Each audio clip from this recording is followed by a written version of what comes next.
नमस्कार, मैं हूं आपके साथ हिमांशु छाबड़ा और आप देख रहे हैं अजय एस्ट्रो मनी गुरु। बात करेंगे राजस्थान में बने एक नहर की।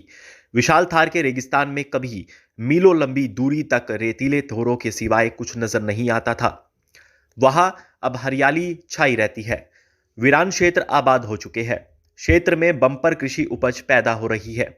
राजस्थान की जीवन रेखा बनी इस नहर की वजह से रेगिस्तान अब पूरी तरह से बदल चुका है। साथ ही भारत पाकिस्तान सीमा के बिल्कुल समानांतर चलने वाली यह नहर सुरक्षा लाइन का भी काम करती है। बात करें इसके निर्माण की, आसान नहीं था। धार के रेगिस्तान में सैकड़ों किलोमीटर की लंबाई में रेतीले धूरों की मिट्टी को हटाकर उन्हें समतल कर नहर बनाना अपने आप में बेहद मुश्किल कार्य रहा। यही कारण रहा कि नहर बनने में कई साल लग गए। उस दौर में मशीनों का अभाव था। ऐसे में ऊंटों के माध्यम से मिट्टी को हटाया जाता था। नहर निर्माण के घोटाले काफी सामने आए, काफी आरोप लगे, लेकिन एक बार जब इस नहर का लाभ मिलना शुरू हुआ तो लोग सब भूल गए। आज इस नहर के बगैर राजस्थान के रेगिस्तान जिलों की कल्पना भी नहीं की जा सकती। इस नहर ने ऐसे क्षेत्र में पानी पहुंचा दिया जहां पहले साल में महज 10 इंच बारिश ही मुश्किल से होती थी। अब रेगिस्तान में हर तरफ हरियाली छाई रहती है। बदल गया रेगिस्तान। नहर के आगमन के पश्चात रेगिस्तानी क्षेत्र पूरी तरह से बदल गया। नहरी क्षेत्र की आबादी तेजी से बढ़ी। कई गांव व कस्बे विकसित हो गए। नई मंडियां खुल गई। कृषि आधारित उद्योग स्थापित हो गए। महज पशुपालन पर आश्रित रेगिस्तानी क्षेत्र के लोगों के समक्ष रोजगार के द्वार खुल गए। इस क्षेत्र का परिदृश्य पूरी तरह से बदला हुआ नजर आ रहा है। नहर नहीं बल्कि ये नदी है। राजस्थान के लिए जीवन रेखा बन चुकी ये नहर वास्तव में अपने आकार व लंबाई के कारण एक नदी के समान है।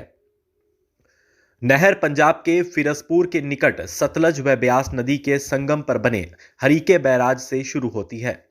देश की सबसे लंबी यह नहर 649 किलोमीटर लंबी है। इसमें से पंजाब से राजस्थान तक 204 किलोमीटर फीडर नहर है। वही 445 किलोमीटर मुख्य नहर है। राजस्थान की सीमा पर इस नहर की गहराई 21 फीट व तल की चौड़ाई 134 फीट व सतह 218 फीट चौड़ी है।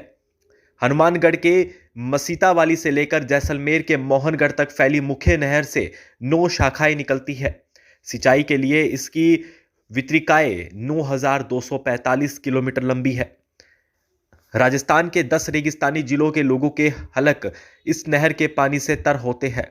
इसके अलावा कई बिजली परियोजनाओं के लिए भी पानी यही नहर उपलब्ध कराती है। नहरी क्षेत्र में 37 लाख टन कृषि उत्पादन होने के आसार है। साथ ही कभी पानी को तरसने वाला रेगिस्तान पूरी तरह से बदल चुका है। हरियाली से आपको बता दें, आच्छादित रेगिस्तानी क्षेत्र में अब पूरा परिदृश्य बदल चुका है। तत्कालीन प्रधानमंत्री इंदिरा गांधी के निधन के पश्चात 2 नवंबर 1984 को राज्य सरकार ने इसका नाम राजस्थान नहर से बदलकर इंदिरा गांधी नहर कर दिया। ऐसे हुई थी शुरुआत। आइए बात करते हैं विस्तार से। बीकानेर से सिंचाई विभाग के अभियंता कंवर सेन ने सबसे पहले रेगिस्तान में पंजाब से पानी लाकर सिंचाई करने की परिकल्पना की। उन्होंने वर्ष 1948 में विशाल राजस्थान नहर, बाद में इंदिरा गांधी नहर की रूपरेखा तैयार की। उनकी योजना थी कि इस नहर के जरिए 20,000 वर्ग किलोमीटर क्षेत्रफल में सिंचाई सुविधा उपलब्ध कराई जा सके।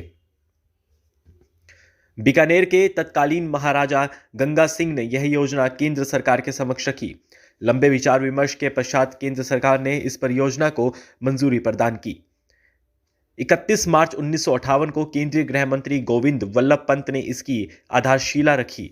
थार के रेगिस्तान के लिए 1 जनवरी 1987 का दिन स्वर्णिम अक्षरों में अंकित रहेगा, जब विशाल रेगिस्तान को चीरते हुए हिमालय का पानी 649 किलोमीटर का सफर तय कर जैसलमेर के मोहनगढ़ पहुंचा।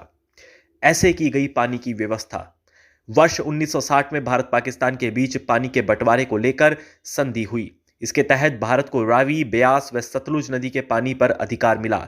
इन तीनों नदियों के फालतू बहकर पाकिस्तान जाने वाले पानी को इस नहर के माध्यम से रेगिस्तान में लाने पर सहमति बनी। इस नहर के माध्यम से राजस्थान को 7.6 मिलियन एकड़ फीट पानी मिलना तय हुआ। तो ये थी कहानी राजस्थान में बनी एक नदी की। आने वाले समय में आपको और भी कहानी से रूबरू कराएंगे। आप हमारे चैनल को सब्सक्राइब कीजिए, बेल बटन पर टैप करना ना भूलिएगा ताकि पल पल की अपडेट आपको नोटिफिकेशन के रूप में मिलती रहे।